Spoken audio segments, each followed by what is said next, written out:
Assalamualaikum warahmatullahi wabarakatuh. Kembali lagi di channel Dunia Komputer. Pada kesempatan kali ini, kita akan membahas Dapodik. Di sini, saya menggunakan Dapodik versi 2020B Pet 1, yang dimana untuk pertemuan kali ini, saya bakal membuat tutorial bagaimana caranya mengisi jadwal pembelajaran di menu Dapodik. Yang paling utama yang perlu kita lakukan adalah pertama kita buka rombel belajar ataupun rombongan belajar, lalu pilih yang reguler.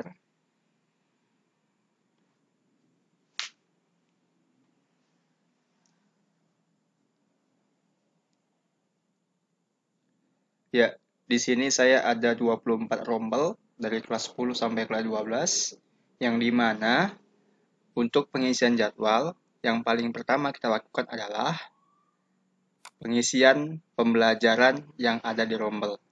Di sini rombel kelas 10 kurikulum SMK 2013 revisi manajemen perkantoran atau AP, yaitu kelas 10 AP1 karena di sini ada 2 kelas AP. Saya klik pembelajaran. Ya, ini untuk guru-gurunya wajib diisi ya. Mapel-mapelnya wajib diisi sesuai kurikulum. Karena ini udah K13, jadi jumlah jamnya itu sudah otomatis tanpa perlu kita setting lagi. Yang hanya perlu kita isi nama guru sesuai mata pelajaran, SK mengajar. SK mengajar ini boleh sama semua ya. Ini SK mengajar, SK tugas ya. Lalu tanggal SK di sini saya buat tanggal 1 bulan 7 2019 karena ini untuk semester ganjil kemarin SK pertama. Jadi ini bakal saya isi semua, wajib isi semua ya sesuai mapelnya. Alokasi waktu untuk kelas 10 46 jam per minggu. Di sini ada pemuatan nasional 19 jam, pemuatan kewilayahan 5 jam, yaitu agama, dan PKDK ataupun PKN, dan produktif ini ada 22 jam dari C1, C2, dan C3. Jadi harus terisi semua, maksimal 46 jam mengajar. Kalau udah diisi, langsung disimpan. Biasanya guru-guru di sekolah teman-teman yang udah sertifikasi itu wajib diisi ini rombel ya. Setelah itu, kita beralih ke menu jadwal. Di bawah nilai ya, jadwal. Oke, di sini saya ada 24 rombel, yang dimana alokasi waktu per minggu itu ada 46 jam untuk kelas 10, 48 jam untuk kelas 11, dan 48 jam untuk kelas 12. Jadi, yang pertama saya bakal isi untuk kelas 10 dulu. Di sini kita pilih ruang ya. Kita pilih ruang. Di sini kita pilih ruang 1. Kenapa ruang 1? Karena di rombel tadi itu untuk AP dia ruangnya ruang 1. Di sini saya urutkan sampai dengan 24 ruang. Jadi tinggal gampang saya ingatnya. Jadi ruang 1 itu AP1, ruang 2 AP2 sampai seterusnya di kelas 12. Jadi kan saya, teman-teman, ruangnya ini harus diisi sesuai urutannya ya. Oke, langsung ke jadwal balik lagi. Di sini saya pilih ruang 1 karena ini untuk mengisi untuk di kelas 10 AP1. Ya, di sini ada 7 hari ya, 6 hari aktif belajar kecuali hari Minggu. Alokasi waktu untuk hari Senin itu ada 8 jam. 8 jam, Jumat 6 jam, Sabtu 8 jam. Jadi ini bakal saya buat 8 jam itu hitungannya 1 jam 45 menit sesuai dengan spektrum dan kurikulum. Kalau di sekolah lain kemungkinan Sabtu libur ya. Jadi Sabtu ini kami belajar, namun kami isi dengan jam ekstrakurikuler. Nah, jadi kalau untuk di Dapodik saya bakal tetap buat jadwalnya 8 jam kecuali Jumat ya, 6 jam mengajar. Yang pertama kita bakal masuk ke Senin, klik tambah ya untuk menambah. Kita isi sesuai jadwal di roster guru mengajar.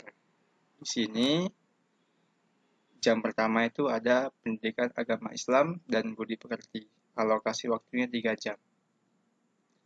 Di sini saya langsung buat 3 jam. Jadi ini jam 1, 2, dan jam 3. Langsung diklik simpan. Oke, lalu ditambah untuk jam keempat itu, jam keempat kalau hari Senin itu setelah istirahat ya teman-teman. Karena 1 jam pembelajaran digunakan untuk upacara bendera setiap hari Senin. Lalu di sini saya buat sesuai jadwal pendidikan Pancasila dan kewarganegaraan 2 jam, alokasi waktu 2 jam, pembelajaran ke-4, simpan. Di sini tidak ada jadwal untuk istirahat. Otomatis dan full semua adalah jadwal mengajar. Tambah lagi, lalu di sini udah 5 jam ya, jadi tinggal 3 jam lagi. Di sini 3 jam saya isi bahasa Inggris sesuai jadwal, alokasi waktunya 3 jam, sampai pembelajaran ke-8 dari mulai pembelajaran ke-6. Simpan. Oke, sudah 8 jam waktu pembelajaran. 1 jam kali 45 menit. Selasa juga sama ya. Sama seperti itu, 8 jam juga. 8 pertemuan. Dan itu diisi sesuai roster. Jadi ini saya isi pelan-pelan ya.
Oke, sudah selesai semuanya.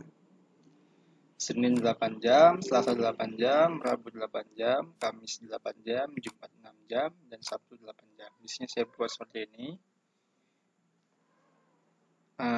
Untuk hari Minggu kosong, jadi kalau mau nambah untuk rombel kedua ataupun kelas AP2, jadi tinggal dipilih ruangnya. Di sini saya buatkan ruang 1.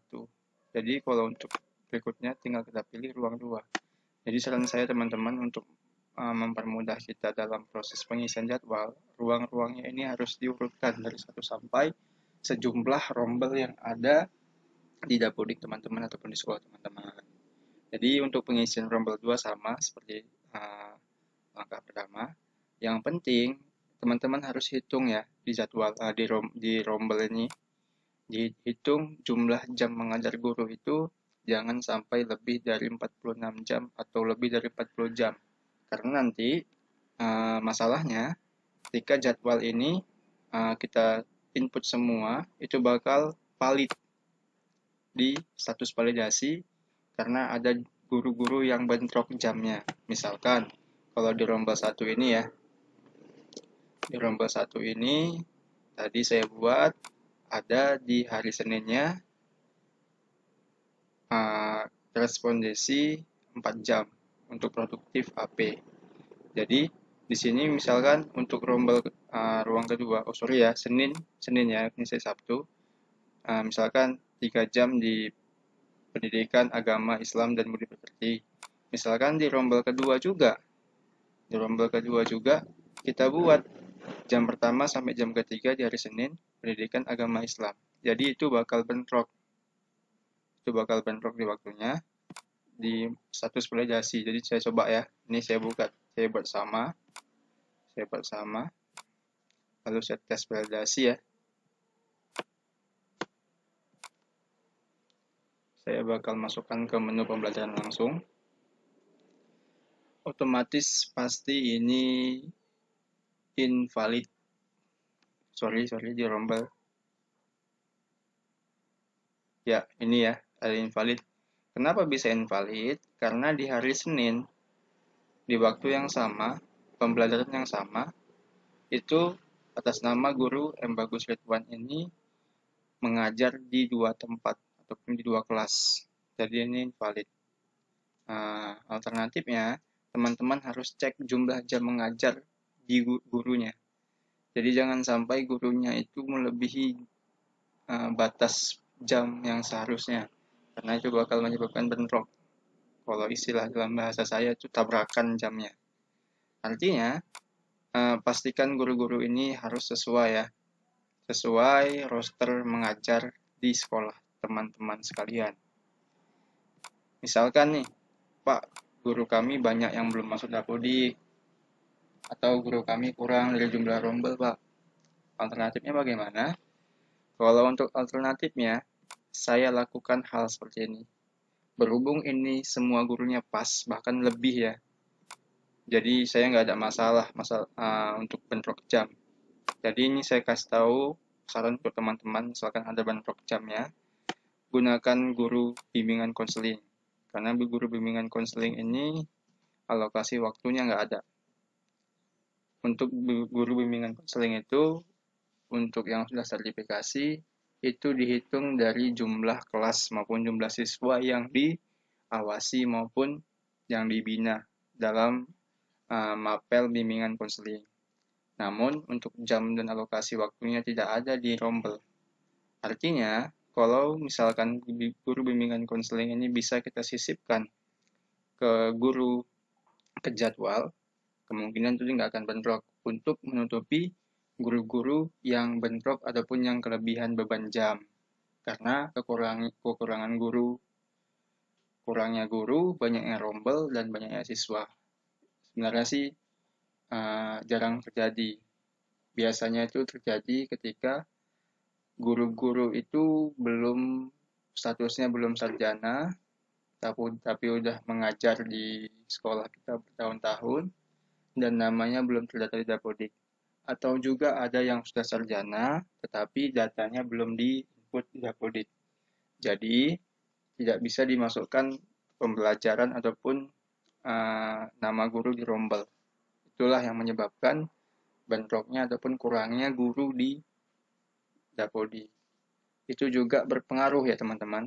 Berpengaruh, apalagi guru-guru yang belum masuk Dapodik, udah sarjana, tapi belum masuk Dapodik dan tidak memiliki NUPTK. Itu juga bakal berpengaruh di aplikasi RKS karena kebijakan Kementerian Pendidikan untuk periode 2020 ini 50% dana BOS itu disalurkan untuk gaji guru yang sudah memiliki NUPTK, non-PNS, dan non-sertifikasi. Jadi teman-teman, saya kasih saran untuk semua operator di seluruh Indonesia yang melihat video ini, tolong hargain guru, tolong input data-data guru di Dapodik, karena itu memang penting untuk guru-guru kita. Urus NUPTK-nya, utamakan guru, karena barang siapa yang mengutamakan kepentingan orang lain, maka kepentingannya akan diutamakan Allah. Itulah saran saya. Oke, sampai berjumpa di video kali ini. Saya ucapkan Assalamualaikum warahmatullahi wabarakatuh. Salam satu data, tetap semangat, tetap sehat, dan tetap berdiam diri di rumah.